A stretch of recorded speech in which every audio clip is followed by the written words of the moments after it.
The story begins with a man named Alex. He is married to Sophia, and they live a beautiful and quiet life. One night, Alex wakes up nervous and frightened. He fills the bathtub with water for no reason. Sophia is worried and asks him what he's doing. He tells her, "Wait, I will explain everything." Suddenly, Alex wakes up from sleep. It was just a dream. He was dreaming about his old memories.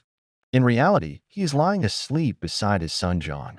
Outside, the world around them is completely destroyed.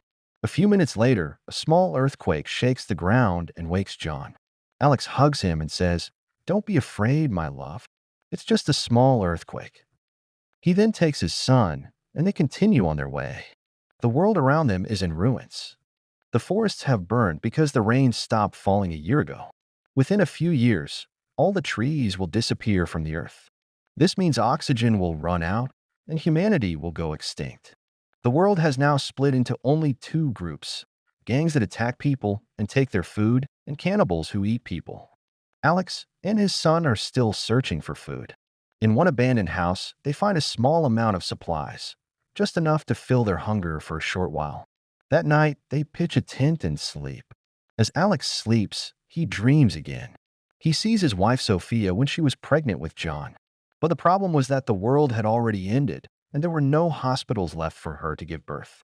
One day, while they were sitting together, Sophia suddenly felt the baby was coming. Alex panicked.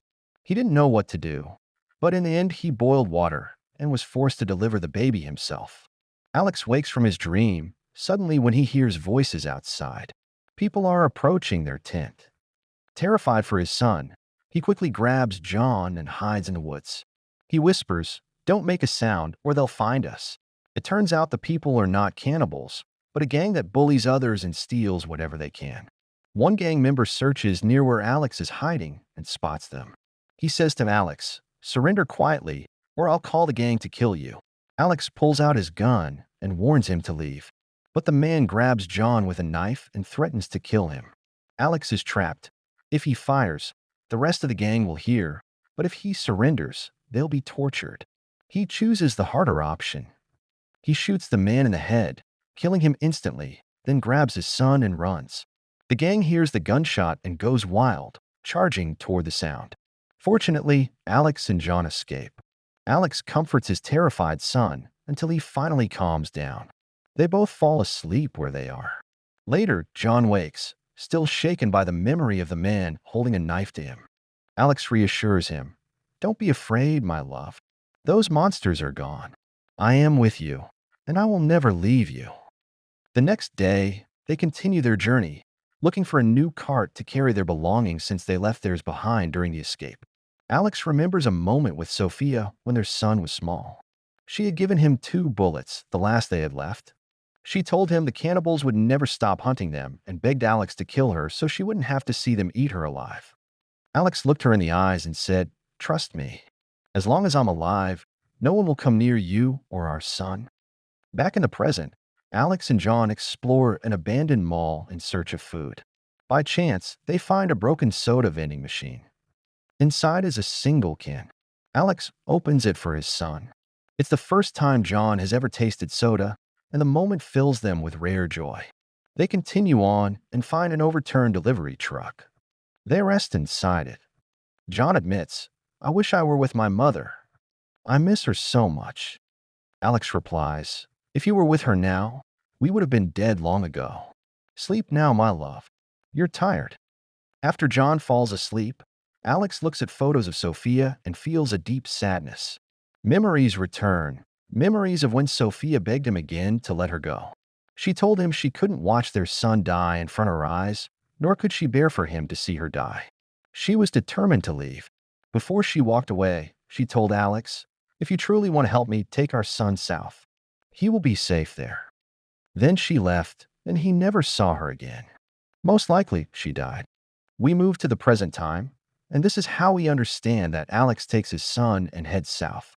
On their way, Alex notices a house in the distance and says to John, "Come, my son. Let's see if there is food or anything useful." They reach the house and enter quietly, careful not to make a sound in case someone is inside. While checking the place, Alex notices that the basement door is locked with a padlock.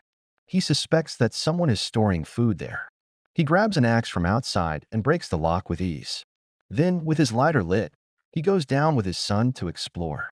The shocking surprise is that they don't find food but people weak, starving, and imprisoned.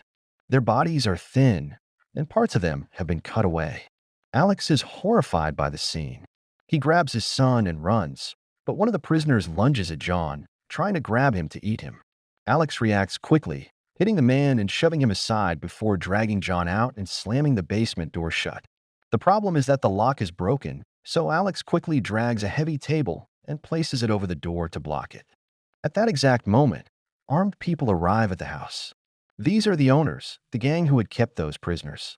Alex panics. He grabs his son and hides upstairs, his heart pounding, because he realizes he has walked straight into a hornet's nest. One of the gang members heads upstairs to use the bathroom. The disaster is that Alex and John are already hiding inside. At that moment, Alex makes the hardest decision of his life. He pulls out his gun, ready to kill his son before the woman sees them. He knows that if they capture John, they will hand him to the cannibals, and his death would be slow and painful. But just as the woman is about to open the door, the cannibals in the basement start banging violently on the locked door. The gang becomes suspicious, realizing someone has broken the padlock. The woman leaves the bathroom and rushes downstairs to investigate. Alex seizes the chance. He slips out through the bathroom window with John and carefully climbs down. Unfortunately, the gang spots them as they flee. They gather in front of the house, and their sniper scans the forest in every direction. Luckily, he doesn't notice Alex and John, who manage to escape safely once again. That night, they light a fire and sit in front of it while Alex grills crunchy grasshoppers.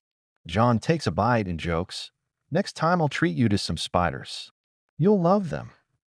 Then he suddenly grows serious and asks, "Dad, do you think we could eat people if we were starving?" Alex looks at him firmly and says, "No, my son. We will never do such a thing. We are good people.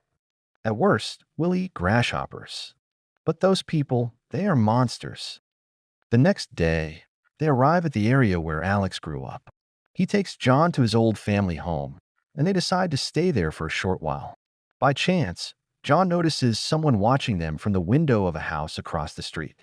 The moment this person sees John, he quickly runs away. John tries to chase after him, calling, "Don't be afraid," but Alex grabs his arm and says, "Didn't I tell you not to leave my side?"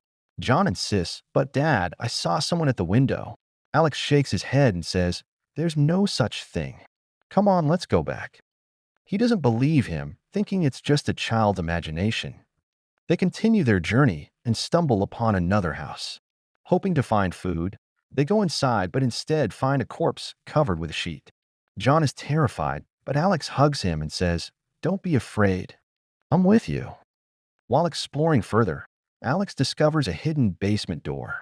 He breaks the lock with a stone and, learning from his past mistake, tells John, "Wait here. I'll go down alone." He lights his lighter and carefully descends. To his relief, he finds everything they could ever want: canned food, clean water, and supplies. He calls John down, and together they devour the food hungrily. At night, Alex plans to keep their treasure safe. He drags a mattress from the house and places it over the basement door to hide it. The next day, they heat water and bathe for the first time in a long while.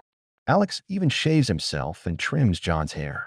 For a short time, they enjoy a peaceful, almost normal day. That evening, they lock themselves inside the basement and prepare dinner. Suddenly, they hear the sound of footsteps above them, along with a dog sniffing around. Alex freezes in fear, knowing that if anyone finds the basement door, their secret will be exposed. But after a while, the footsteps fade. Whoever it was leaves without discovering them. The next day, Alex decides to leave, taking all the canned food with him in a cart as he and John move farther away from that place. After about an hour of walking, they notice an old man ahead of them. Alex feels uneasy, but John insists, "We have to help him, Dad. He looks in terrible condition." John begs his father to give the man food because he looks like he is starving. Alex reluctantly agrees, gives him some food, and treats him kindly. After they eat and fill their stomachs, the three of them continue together. Later that night, they sit by a fire for warmth and light. They talk, But Alex remains suspicious of the old man and doesn't trust him. To make his point clear, Alex pulls out his gun and says, "Anyone who tries to bother me will be killed with this weapon." He does this to warn the old man not to think of harming them. The next day, Alex tells the old man, "You go your way, and we'll go ours." The man packs his things and leaves. Jean looks at his father sadly and asks, "Why did you send him away?" "He was kind." Alex replies, "No, my dear. We must never trust anyone." They continue their journey until they reach an area covered in snow. But that isn't the only problem. Alex notices a horrific scene: skulls hanging, blood on the ground, and footprints around the area. Terrified, he tells his son, "We need to get out of here immediately." By chance, they come across an armed gang trying to capture a woman and her daughter. Alex and John hide quickly. Alex feels pity for them but knows there is nothing he can do. They slip away and leave the place. Soon, a strong wind rises, trees begin to fall, and the journey becomes dangerous. Eventually, they reach an abandoned church and spend the night there for safety. The next day, they continue walking south. Alex takes out a map and tells John, "We're close to the beach." John, who has never seen the sea before, grows excited. Alex smiles and says, "Just a few more minutes." But when they arrive, they are horrified. The sea has dried up, leaving only shallow water and countless skeletons of sea creatures scattered along the shore. They set up a tent on the beach and spend the night there. The next morning, Alex sees a ship close to shore. He leaves John asleep in the tent and swims out to check it. Full of hope, he searches the ship for food. Meanwhile, a thief sneaks into the tent, stealing Alex's clothes, shoes, and the cart filled with canned food. When Alex returns, he brings back only a flare gun he found on the ship. But when he sees their belongings gone, his fury explodes. John apologizes, saying, "I'm sorry, Dad. I was asleep and didn't notice." Alex lifts John in his arms and runs after the thief. They spot him in the distance, and Alex chases him down, pointing the gun at him. The thief begs for his life, saying, "I'm an honorable thief. Take your things, but don't kill me." Alex reclaims his belongings but still decides to punish the man. He forces him to strip naked and leaves him shivering in the freezing cold. They walk away, but John grows angry and upset. He says, "Why did you do that? You're no different from the cannibals with what you just did." John begs his father to reconsider. "It's freezing. We've wronged him." Moved by his son's words, Alex goes back to search for the thief, but he's nowhere to be found. They leave the man's clothes and a can of food on the ground in case he returns. The two continue south until they reach a cluster of houses, hoping to find food. Suddenly, Alex is struck by two arrows. He hides behind the cart, spotting a man at a window who fired them. Alex quickly uses the flare gun and shoots at the window.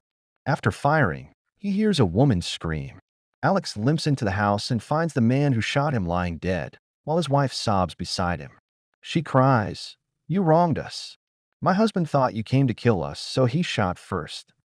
Alex, consumed by anger and pain, threatens her, "If you don't shut up, I'll kill you too." He grabs John and leaves. The arrows in his leg cause unbearable pain. Alex pulls them out, disinfects the wounds, and staples them shut with a stapler. He keeps walking but soon collapses, unable to continue. His condition worsens. He feels death approaching and tells his son, "My dear, take care of yourself. If anything happens to me, continue south. Take this gun and never let it go." The next morning, John wakes up and finds his father dead. He breaks down in tears, lost and terrified. After all, he is just a child in a world filled with cannibals and gangs. He covers his father's body, picks up the gun, still with one bullet left, and continues walking until he reaches the seashore. There, he sees someone approaching from afar. Scared, he points the gun. The man calls out, "Calm down, my dear. I'm not here to hurt you." John lowers the weapon and asks, "What do you want from me?" The man replies, "Listen, son. You seem like a good boy. I have children like you.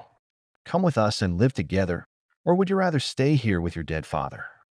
John, desperate and alone, chooses to go with a kind family. The man's wife is overjoyed to welcome him. Before leaving, John returns to his father one last time, kisses him on the forehead, and whispers goodbye.